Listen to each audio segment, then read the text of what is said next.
Gandang gabi po sa ating lahat. Ang ibabahagi ko po ngayon ay makikita sa Genesis. Genesis chapter 41 verses 1 to 5. Ito po ang nakasaad. Pagkaraan ng 2 taon, ang Farao naman ang nanaginip.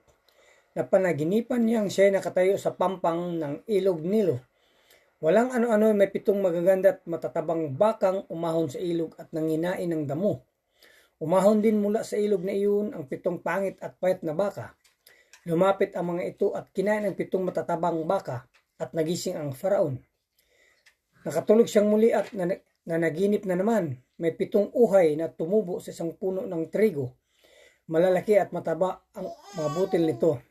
Yun lang po, purihin ang Panginoon sa banal niyang kasulatan. God bless. Magandang araw po sa lahat. At babasahin ko po ay makikita sa Genesis 41 verse 6 to 10. Pagkatapos pa sumibol na 7 uhay, ang mga ito ay payat at tuyot ang mga butil dahil sa hampas ng hangin silangan. Kinain ng mga payat ang matatabang uhay, at muling nagising ang Faraon. Noon niya nalaman siya pala'y naginip. Pagsapit ng umaga, nabagabag siya, kaya ipiniliwanag niyang lahat ang mga salamangkiro at mga matatalinong tao sa buong Ehipto. Isinilaysay niya ang kanyang mga panaginip, ngunit isa may walang makapagpaliwanag ng kahulugan ng mga ito. Lumapit sa Faraon ang tagapangasiwa ng mga inumin at sinabi sa kanya, "Ako po'y may malaking pagkukulang na nagawa nang magalit po kayo sa amin ng punong panadiro at ipabilanggo ninyo kami sa tahanan ng kapitan ng mga tanod." Yun lang po, purihin ng Diyos. Magandang gabi po sa lahat. Ang babasahin ko po ngayon ay makikita sa Genesis chapter 41 verse 11 to 15. Kami po'y parehong nanaginip.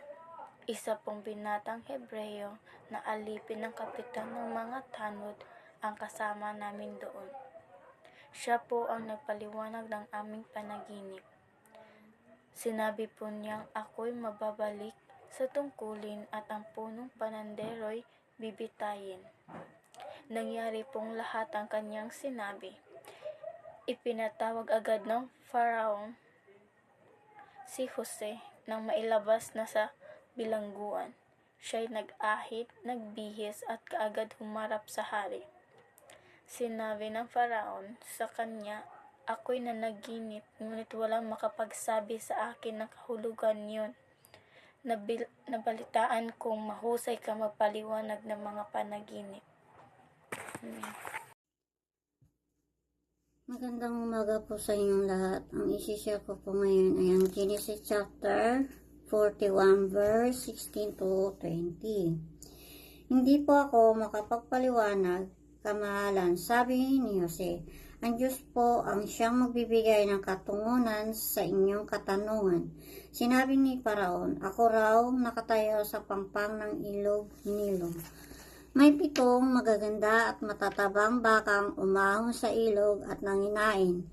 Walang ano-ano'y 7 mga payat na baka, pinakapangit na sa nakita ko sa buong Ehipto, ang umahon din sa ilog.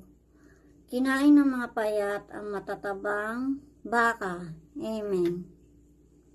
Magandang pagpapalang gabi po sa ating lahat at nasa Genesis chapter 41 na po tayo at aking pong babasahin ay sa verses 21 to 25. Pasensya po't wala ang salamin ko, hirap po akong magbasa.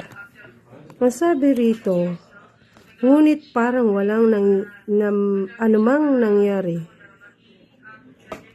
Matapos kainin ng matataba, iyon pa rin ang ayos ng mga payat na napakapangit pa rin at ako'y nagising. Dito po sa verse 21, ito po karugtong po doon sa panaginip ng Paraon na isinasalaysay niya kay Jose.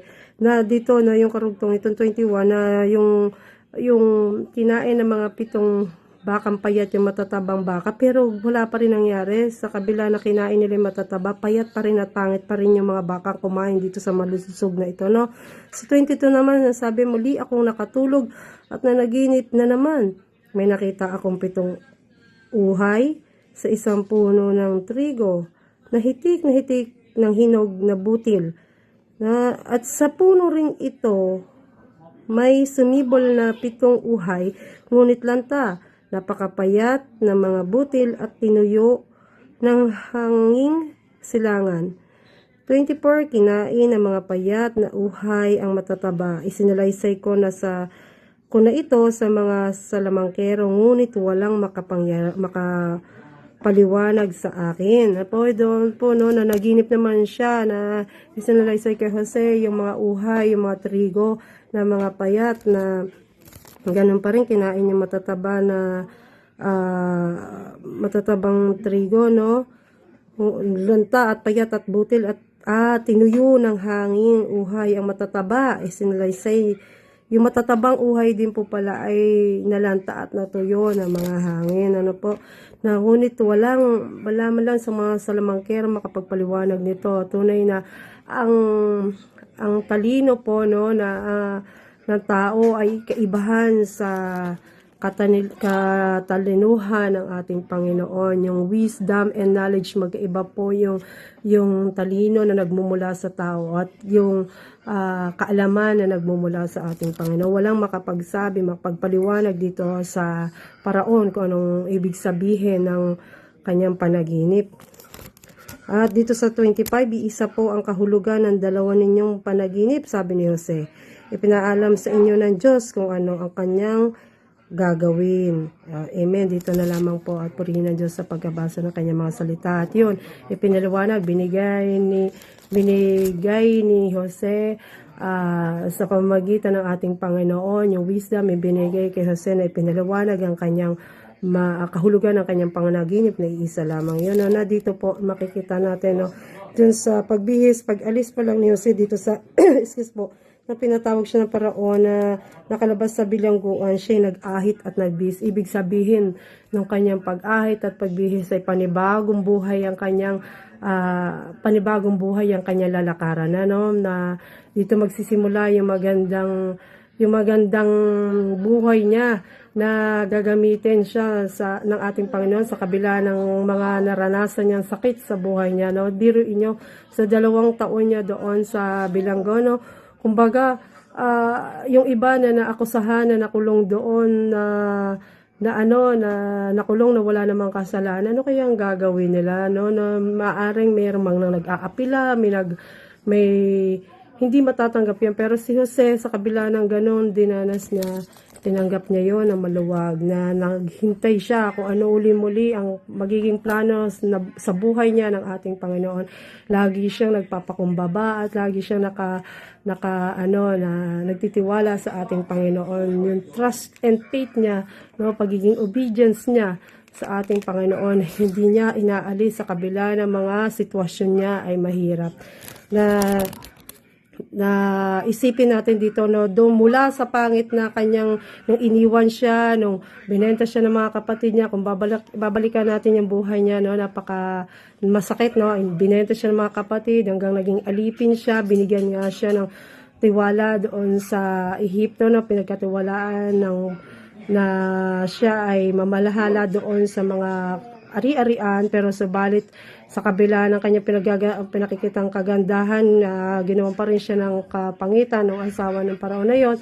Pero nangyayari ang lahat dahil sa mas magandang plano na inahanda ng ating Panginoon, na sinasabi doon sa Romans 8:28, na po sinasabi dito sa Romans 8:28, and we know that God causes everything to work together for the good of those who love God and are called according to His purpose for them. No?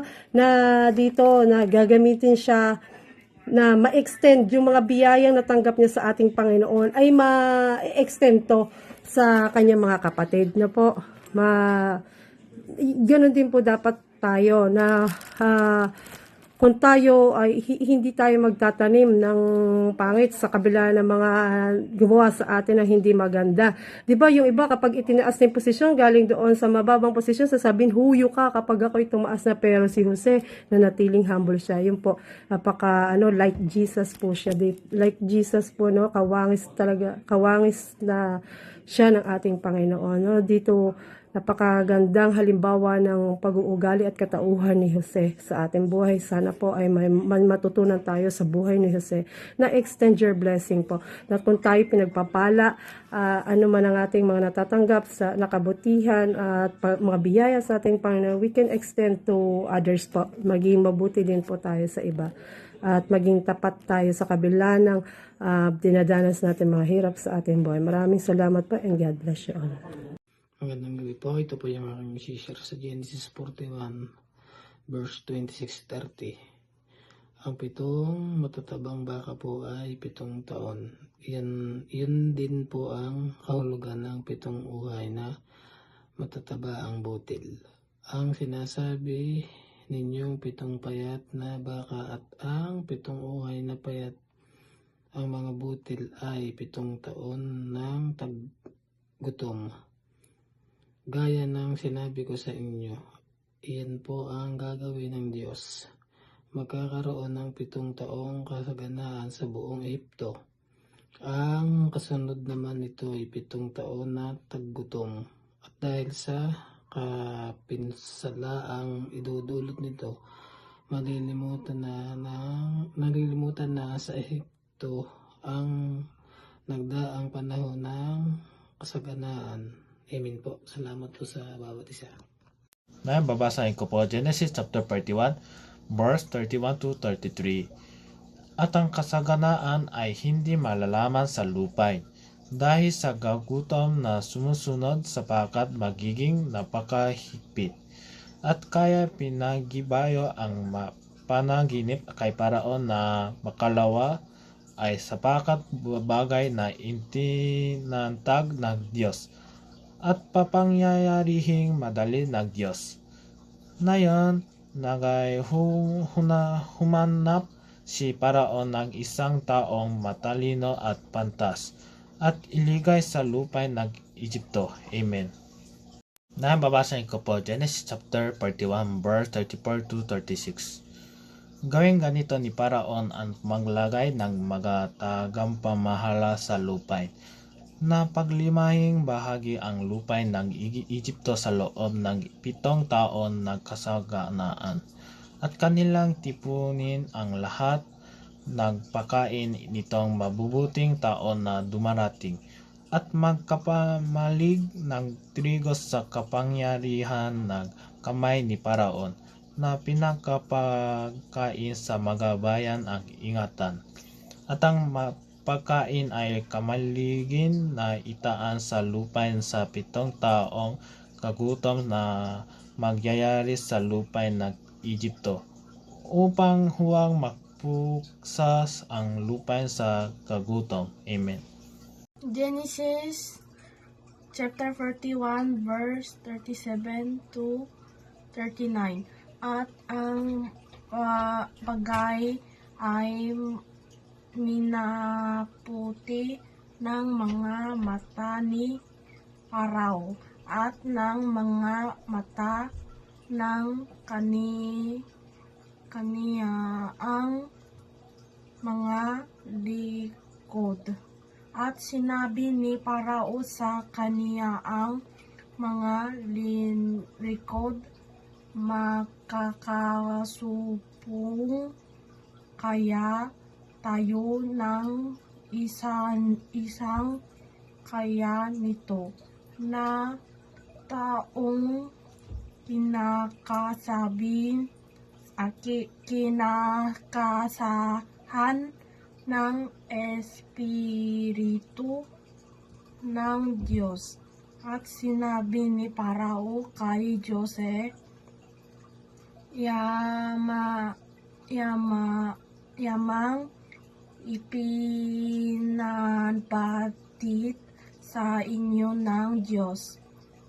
Ang lahat ng ito walang matalino on pantas na kanya mo. Amen. For Edwin, Genesis chapter 41 verse 42. Ikaw ay magpupuno sa aking bahay at ayon sa inyo salita ay pamamahalan mo ang aking punong payan sa lukong harip lamang pagiging matatas ako sa inyo. At sinabi ni Parao kay Jose, tingnan mo, ikaw ay inilakay ko sa pungong lupain ng Egypto at inalis ni Parao sa kamimay niya ang kaniyaang padang sigasing at inilakay sa kamay ni Jose at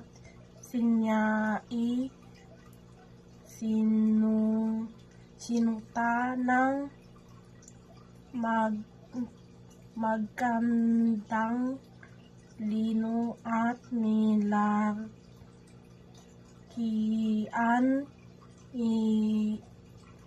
siya ng isang kuwitas na kinto sa palipot ng kaniyaang leg. Amen. Good morning po. Share ko po ngayon ay Genesis chapter 41 verse 43 to 47.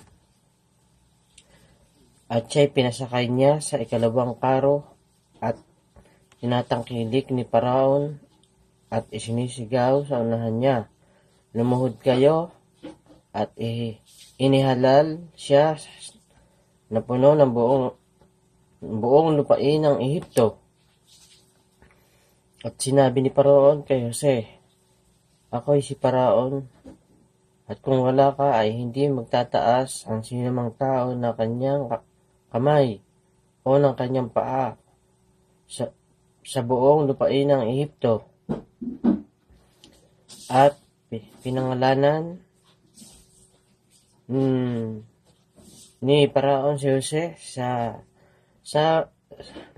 Sapnat Pineya, at ibinigay niya ang asawa niya sa si Asenat na anak ni Potipera na saserdote sa On.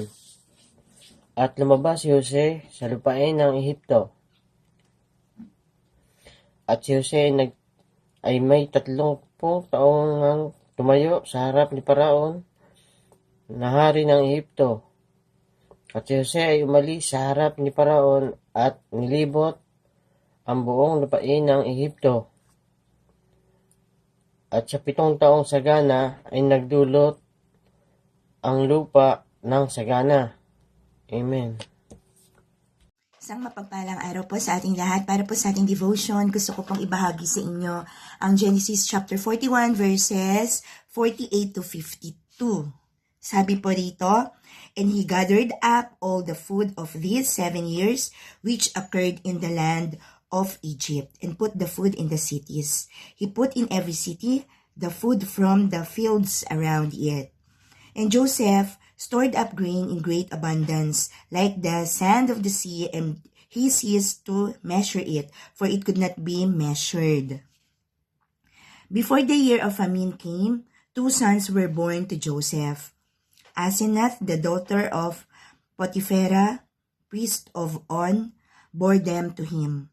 Joseph called the name of the firstborn Manasseh, for he said, God has made me forget all my hardship and all my father's house. The name of the second he called Ephraim, for God has made me fruitful in the land of my affliction. The 7 years of plenty that occurred in the land of Egypt came to an end, and the 7 years of famine began to come, as Joseph had said. There was famine in all lands, but in all the land of Egypt there was bread. When all the land of Egypt was furnished, the people cried to Pharaoh for bread. Pharaoh said to all the Egyptians, "Go to Joseph. What he says to you, do." So when the famine had spread over all the land, Joseph opened all the storehouses and sold to the Egyptians, for the famine was severe in the land of Egypt. Moreover, all the earth came to Egypt to Joseph to buy grain, because the famine was severe over all the earth. Amen. To God be all the glory. God bless everyone. Mapagpalang gabi po sa inyong lahat. Ang ibabahagi ko pong verse sa gabi ito ay sa Genesis chapter 41 verses 53 to 57 na sinasabi, natapos na ang 7 taong kasaganaan sa Ehipto. 54, at nagsimula na ang 7 taong tagutom katulad ng sinabi ni Jose, may tagutom sa iba't ibang lugar pero may pagkain sa buong Ehipto. 55, dumating ang panahon na naramdaman din ng mga taga-Ehipto ang tagutom. Kaya humingi sila ng pagkain sa hari. Sinabi ng hari sa kanila, pumunta kayo kay Jose dahil siya ang magsasabi sa inyo kung ano ang gagawin ninyo. 56, lumaganap ang tagutom kahit saan.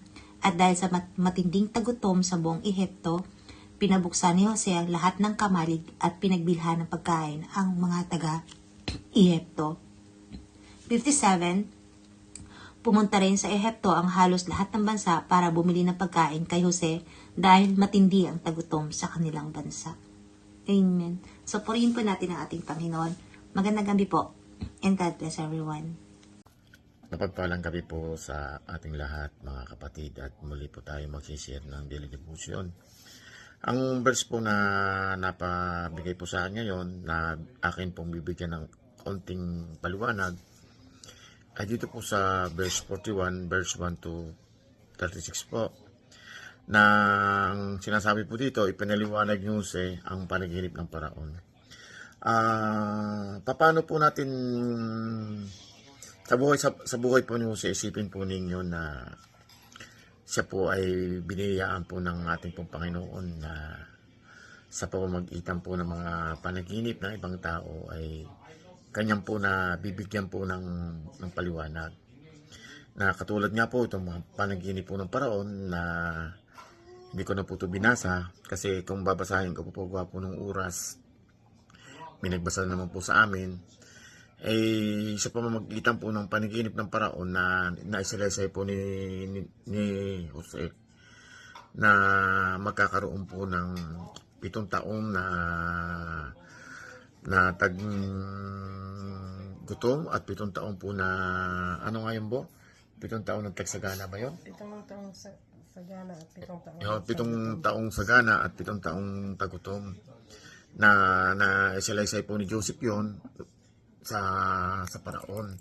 At sa pamamagitan din dito po natin makikita sa verse 14 po na sinabi nga po dito sa verse 14 na pinatawag po si Jose ng paraon na para mailabas po sa bilangguan. At dito po natin makikita na sa pamamagitan po ng panaginip na yon ng paraon na ito po yung solusyon sa kasagutan na matagal na pong hinihintay ni Joseph na makalabas po siya sa bilangguan. Bagamat po yung kanyang tinulungan sa unan yung pong panadero at saka po yung taga kuwan po ng alak na nagkatotoo din po yung panaginip niya. Kaya po yung pong kung po ng paraon na sa pamamagitan po ng sinalaysay po nila kay Joseph yung kanina panaginipan, nagkatotoo. Kaya sinabi po ng pong wine tender ba yun? Tawag nga doon? Yung cupbearer, yung sa pamamagitan po ng cupbearer. Kaya sinabi niya sa paraon na may isang taga-Hebreo na nagsabi nung sila'y nasa bilangguan na yung kanilang panaginip ay nagkatotoo. Na kaya nga po, pinatawag agad po si Jose ng paraon. At ito po natin makikita na ang katugunan pala ng kanyang mga kanyang iniisip na yung pong panaginip na yun para makalabas po sa bilangguan siya. At kasi po si Jose, kung atin pong iisipin, kasi siya po ay be humble po and patient. At sinasabi nga po dito sa James chapter 4 verse 10 na humble yourself before the Lord and I will lift you and He will lift you up in honor. At dito po natin makikita kapag po tayo ay marunong magpakumbaba po at magpakababa sa paningin po ng ating Panginoon Diyos, ay kanya po tayo, itataas po tayo ng Panginoon. Na katulad po ng ginawa po kay Joseph ng Panginoon, dahil nga po siya ay napaka-humble po niya at napaka-patient po. Kaya po yung matagal niyang hinihiling ay ibinigay po sa kanya ng Panginoon sa pamamagitan po ng panaginip ng paraon. Yun po ang ginawa ng way ni Lord para po makalabas po siya sa bilangguan. Di po ba? Kaya sa buhay po natin talaga, mas mabuti po talaga, mas magaling po talaga na lagi po tayong nagpapakababa. At sinasabi nga po, pag tayo nagpapakababa, tayo po ay itataas ng Panginoon. Kita po ninyo nangyari sa buhay po ni Joseph. At ito na po yung umpisa sa na pagiging kompo ni Joseph na para po naging maayos po yung kanyang buhay na dumaan po siya sa maraming pagsubok. At sa pamamagitan nga po ng mga pagsubok na yon, si Joseph po hindi po natinag dahil po siya may tiwala po sa Panginoon. Kaya dito po natin makikita kung i-apply po natin sa sariling buhay natin na kung ano man ang mga pagsubok na minsan dumarating sa buhay natin, ay kung kasama natin sa Lord, ay wag lagi tayong kung po natin titingnan. At lagi po tayo na nakatuon po sa Panginoon kasi yung pong plano natin na minsan na ginagawa ay wala po talagang tayo na kayang gawin, kundi ang Panginoon lang po makakagawa nun.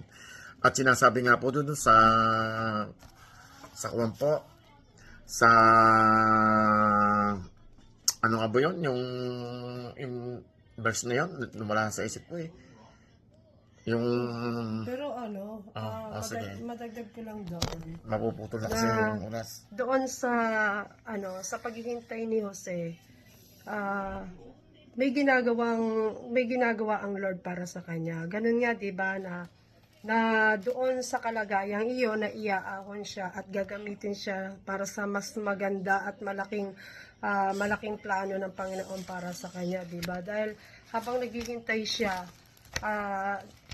siya na may pagpakumbaba, tayo kaya kung sa ating sitwasyon yung sa buhay na sa 2 taon niya, no, na sa 2 taon na nandoon siya na malagi sa kulungan. Kumbaga, ipinalagay niya yung napanatag siya dahil sa presensya ng ating Panginoon at naniniwala siya na may gagawin na mas magandang plano ang Panginoon para sa kanya, di ba? Kaya nga doon nagamit yung panaginip ng paraon doon para maihahon sa sitwasyon na naman ni Jose doon sa pagkabilanggo sa kanya. Tsaka alam niyo ang masakit dito, no? 'Di ba yung cupbearer doon? That's sinasabi na huwag tayo mag-rely doon sa mga tao. Na mahirap magtiwala sa mga tao dahil iiwanan tayo ng mga tao kahit gawan pa natin na mabuti yan. Doon sa kwentong yun, di ba katulad ng cupbearer na binigay niya yung paliwanag ng panaginip. Kaya sinasabi rito na na mas manalig tayo sa Panginoon dahil may gagawin mas magandang plano ng Panginoon sa kabila ng mga dinadanas nating pagsubok. Katulad nga yung sinabi dito sa Proverbs 19 verse 21, di ba? Na sinasabi nga dito, you can make many plans, but the Lord purpose will prevail. Dito po natin makikita na kapag po talaga na kahit pa anong plano po natin, ang plano rin po ng Panginoon ang masusunod. Katulad nga po nung si Joseph po, pinagplanuhan po nung asawa ng paraon na ginawa po siya ng paraan para po siya, dahil nga hindi po siya napagbigyan ni Joseph noon, pero siya po naging matatag sa kanyang pananampalataya. Hindi po siya natinag. Kaya dahil nga po alam ni Joseph na ang Panginoon ay kasama niya, kaya siya po tumakbo na hindi po siya nagpadala sa simbolo ng tukso po. Dito po natin makikita na kahit po anong gawing plano ng tao ay wala po talagang magagawa kung pag ang Panginoon po talaga ang nagtakda sa iyo, kung ano mga bagay na pagkakaloob sa iyo. Tsaka, di ba? kahit gawa mo na mabuti ang tao, hindi ka bibigyan talaga ng reward. Ang reward talaga ay hindi sa mga tao. Kahit gawa mo na mabuti, yun nga sinabi na masakit man, iiwanan ka talaga. Pero ang Diyos ay manatili lang tayo maging humble at maging obedience pa rin sa kabila ng paghihintay sa ginagawang plano ng ating Panginoon. Dahil ang Panginoon, yung panahon ng Panginoon na ipinaplano para sa atin ay hindi delay yun, hindi na-advance, di ba? Tamang-tama, napapanahon dahil after 2 full years, no, nagamit siya muli na magamit siya para rito na maiahon niya din yung mga kapatid niya na sa gutom at makatulong siya sa ibang mga tao na sa mga bayan. Yung kanyang paghihirap nandoon, no, mula doon sa kanyang pagiging bilanggo, mula sa iniwan siya ng mga kapatid niya, nung ibinenta siya, yung sakit na lakat na kanyang pinagdanasan ay unti-unti sa kabila yung iba nga pag tinaas ka ng posisyon doon mula sa mababang posisyon, di ba sasabihin nila na huyo ka sa akin pag ako nandoon na sa posisyon gano'n. Pero kay Joseph matututunan natin sa kabila ng kanyang dinanas na mga sakit sa buhay at may nang iwan sa kanya, nandun pa rin yung kababaan ng loob. Kababaan ng loob niya. Kaya nakaka-touch talaga yung katauhan ni Joseph. Parang siya lang yata yung nabasa ko pa lang dito sa ibang dito sa Genesis, start po ng Genesis na hanggang dito, na yung righteous na like Jesus po siya, yung pagkatao ni Joseph.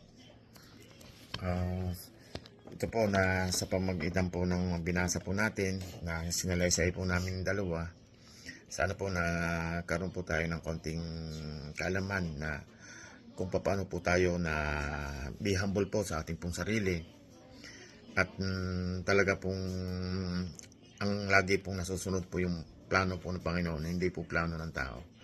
Kaya lagi pong ulitin ko po yung sinabi ko po kanina dito po sa James chapter verse 10 na chapter 4 verse 10 po na humble yourself before the Lord and I will lift you up in honor. Yan po ang mahalaga. Kaya itinaas siya na pangalawa siya doon sa isipin po ninyo, itinaas po siya pangalawa po siya doon sa hari po.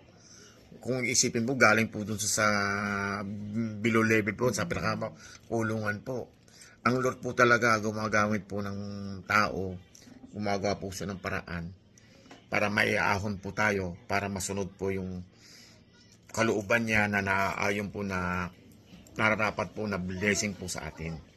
Kaya sa akin po sarili, minsan naisip ko rin po before na kung hindi po ako narito po sa gawain ito, kung hindi po ako naglingkod sa kanya, baka po yung mga pinagdaanan ko po, baka ina po isang nagpabaksak sa akin. Kaya palagi po ako nagpapasalamat kay Lord at sige, may sasabihin ka pa ba? Yung napakinggan natin, yun nga, yung sa buhay ni Jose, na yung spirit ng Lord dwells in him. 'Di ba? Sabi nga, 'di ba, iisa lang yung espiritu na nanahan sa katauhan ni Jose. At yun ay ang espiritu ng ating Panginoon na kinomfort siya sa kabila ng kanyang kalungkutan.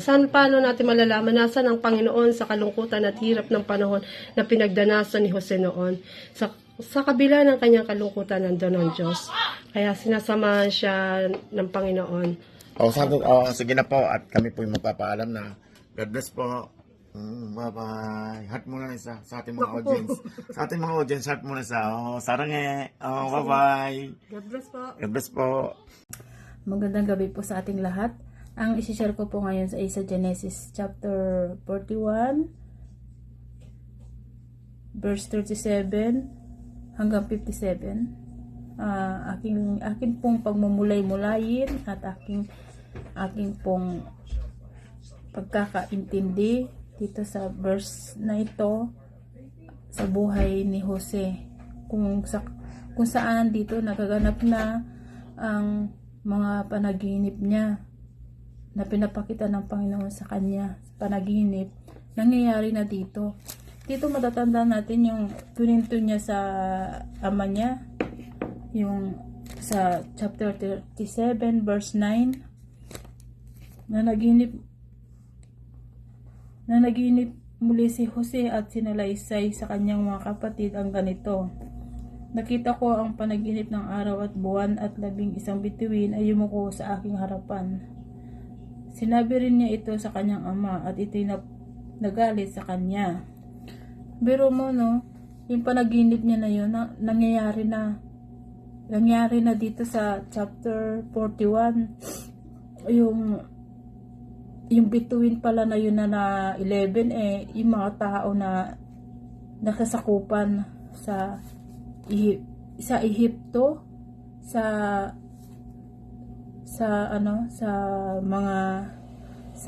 ni Paraon. Dito ang pagbinta pala sa kanya ng mga kapatid niya ay lalo pa po siya napabuti ang buhay niya. Ganun din po sa ating mga kapatid, no? Hindi po natin alam na ang buhay natin, akala natin masaya na tayo,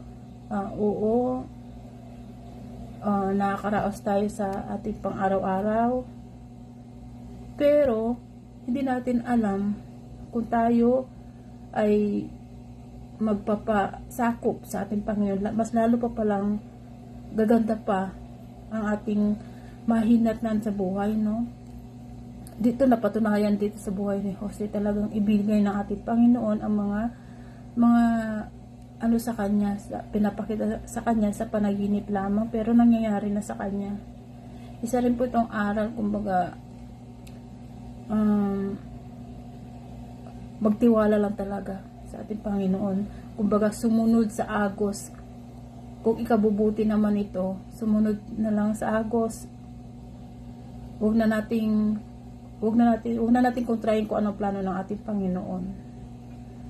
Ilang po. Marami pong salamat. Amen.